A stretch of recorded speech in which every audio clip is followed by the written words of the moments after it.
Gracias, señor presidente. Yo le voy a rogar al Senado que le ponga bastante atención a este proyecto porque sus alcances son muy, pero muy complicados. Muy, pero muy complicados, de altísimo riesgo para el progreso de Colombia. No es una cosa de menor cuantía. Cuento un poco la historia. Este es un proyecto que ha tenido el nombre de Ley Lleras. Ley Lleras 1.0, ya vamos en Ley Lleras 5.0, porque es la quinta vez que se intenta tramitar este proyecto de ley. En alguna de esas ocasiones se hundió por demanda mía en la Corte Constitucional. Entonces estamos hablando de un proyecto que ha tenido serias dificultades para avanzar, precisamente porque es un proyecto bastante complicado. La Ley Lleras 5.0 en este momento. Bueno, es además una ley que se está tramitando por exigencia de Estados Unidos. El 14 de febrero de este año, el jefe de la Oficina Comercial de Estados Unidos le envió una carta a la ministra de Comercio de Colombia, diciéndole que si no aprobaban 3 normas, Estados Unidos sabotearía la entrada de Colombia a la OCDE. O sea que este es un proyecto que tiene que ver con una especie de chantaje o de extorsión del gobierno de Estados Unidos. Son 3 las exigencias del gobierno norteamericano en esa carta. Una, seguir golpeando a los pequeños y medianos camioneros en lo que tiene que ver con los procesos de chatarrización. 2, golpear la posibilidad de que Colombia, mediante sus determinaciones, reduzca los precios de algunos medicamentos. Y 3, la exigencia de que el gobierno de Colombia apruebe esta ley, la Ley Lleras 5.0.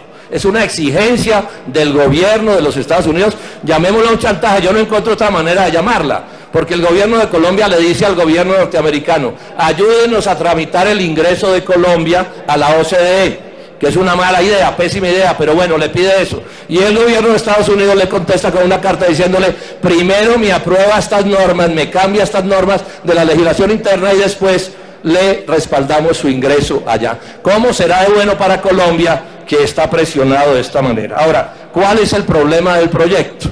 Este es un proyecto de derechos de autor, que en primer término alarga los derechos de autor para personas jurídicas hasta 70 años. Eso es un absurdo, poner las cosas en esos niveles, porque eso lo que quiere decir es el monopolio sobre creaciones a 70 años. ¿De cuál libre comercio se está hablando en Colombia y en dónde? Esto lo han protestado incluso académicos norteamericanos que dicen que es una desproporción que rebasa las propias exigencias de los TLCs. Golpea también, y lo han protestado, sectores de discapacitados, porque concluyen que se les va a dificultar el acceso al Internet en lo que tiene que ver con sus discapacidades. Y hay una protesta muy grande en Colombia y en el mundo de la academia, porque este es un proyecto de ley o es una ley que apunta a hacer prácticamente imposible utilizar el Internet con fines recreativos o con fines académicos, de profesores, de estudiantes y ese tipo de cosas, porque todo lo termina convirtiendo en la posibilidad de un delito penal con cárcel entre 4 y 8 años. Entonces es una cosa monstruosa. Todas las posibilidades de creación del Internet terminan siendo amenazadas porque van a tratar de la misma manera a un muchacho o a un profesor que utiliza el Internet con fines de conocimiento a quien está conscientemente y con dolo y con fines comerciales violando las normas de derechos de autor. Repito, estamos hablando de una cosa de enorme gravedad. En ese sentido, el Polo lo que propone es que hoy además no se vote el proyecto, porque este proyecto se está tramitando con una ilegalidad. El senador Alexander López pidió que en la Comisión Primera se hiciera una audiencia pública para que las universidades, las organizaciones de discapacitados, SAICO y ASIMPRO, que están en contra del proyecto, pudieran siquiera hablar y explicarles a los congresistas qué era lo que se estaba votando o lo que sería votar. Desafortunadamente en la Comisión Primera no hicieron caso. Bueno, ahí hay una proposición del senador Alexander López pidiéndole a la plenaria del Senado que el proyecto no se vote, sino hasta tanto se haga esa audiencia que le permita a los interesados opinar al respecto. Yo entonces llamo a la plenaria del Senado a que se aplace la votación de este proyecto, incluido el informe con el que termina la ponencia, hasta tanto no se haga esa audiencia pública y que se vote después, pues nosotros lo votaríamos en contra mientras siga siendo como es, pero que por lo menos se hagan los trámites respectivos y se le permita a gente tan respetable como la academia, como a Saico y a Simpro, opinar sobre un proyecto que es contra ellos, y yo diría que es también contra el propio progreso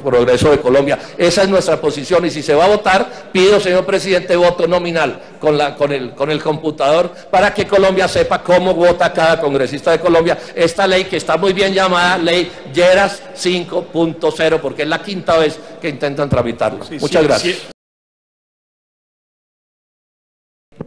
Sí, señor presidente, en primer término yo voy a dejar una frase como constancia. Yo creo que las réplicas deben darse ahí mismo, y es un llamado que le hago a toda la plenaria, para mí o para cualquiera. Ese es el sentido de la réplica, porque una réplica al otro día o 2 horas más tarde no tiene sentido. Lo dejo como constancia. Lo segundo es esto: yo lamento que lo que yo señalé, de que esto es una imposición de los gringos, un chantaje a Colombia a cambio de la OCDE, no merezca ningún comentario. Estos son problemas de la dignidad nacional, son problemas de la soberanía del país. ¿Sí? ¿Cómo se defienden los intereses de un país al que lo arrodilla mediante chantajes de este tipo? Si la ley es tan buena, ¿por qué necesita de esas presiones? Pero bueno, lo dejo como una glosa. No comparto las otras aseveraciones del senador Roy Barreras. Miren, yo tengo aquí una carta de Saico del 21 de marzo, donde expresan que no están de acuerdo con el proyecto. Eso es lo que están diciendo los de Saico. Tengo aquí otra carta de la Federación Internacional de Asociaciones de Bibliotecarios y Bibliotecas. Repito, de la Federación Internacional de Asociaciones de Bibliotecarios y Bibliotecas, donde también señalan que no están de acuerdo con el proyecto. Y tengo una carta aquí también de CONALIBI, que es una organización de discapacitados muy respetable, que señala que no están de acuerdo con el proyecto. O sea que yo no retiro nada, absolutamente nada de lo que he dicho. Ahora, ¿qué es lo que yo estoy proponiendo aquí? Bueno, primero que se cumpla la norma y que antes de votarse se dé la audiencia. Es que las audiencias no son en cualquier momento. Es inaceptable que la Comisión Primera del Senado le hubiera negado a estos compatriotas el derecho a opinar. Así después voten hasta la peor ley, pero es que esto es inaudito. ¿En qué Congreso estamos? Que a unos compatriotas respetables, que hacen reclamos respetables, no les den ni siquiera la posibilidad de hablarle a la plenaria o a la comisión y explicar qué es lo que pasa. Entonces yo me ratifico en mi idea. Yo creo que es inaceptable que primero se vote el proyecto, ¿sí? Y después entonces se hacen otras cosas. Me recuerda algún general que decían de la independencia, ¿no? Váyanlos fusilando mientras llega la orden de Bogotá, ¿no? Así no se puede legislar. O sea, permitamos que el debate se haga, así se molesten un poquito los gringos, señor ministro, es que tampoco. Aquí hay un problema también de dignidad nacional, porque el proyecto pasado, el que se aprobó y se hundió en la Corte Constitucional, fue la misma cosa, una orden de Obama para darle gusto a Obama, para ponerle la ley aprobada a las carreras en una bandeja, en un cojín de terciopelo, y lo tramitan mal y por eso se les termina hundiendo. Y ahora otra vez, látigo en mano, nos quieren poner a aprobar un proyecto que no ha sufrido, a mi juicio, los debates necesarios y la posibilidad de que la gente pueda opinar al respecto. Entonces, yo insisto, señor presidente, que se retire la votación del proyecto y que se convoque a una audiencia donde estos compatriotas y todos los colombianos puedan opinar en detalle, porque yo insisto, no quito una sola de las palabras que dije en mi primera intervención. Gracias, señor presidente. El señor ministro, refiriéndose a mí, hizo aseveraciones sobre la posición de Alexander López. Bueno, Alexander López estuvo aquí hasta hace un momento, tuvo que retirarse porque tiene una urgencia familiar de un hijo enfermo y dejó esta proposición aquí, que se debería votar además, que es pidiendo que se haga una audiencia pública. O sea que lo que usted dice, señor ministro, bueno, yo le estoy diciendo, les tengo una carta aquí.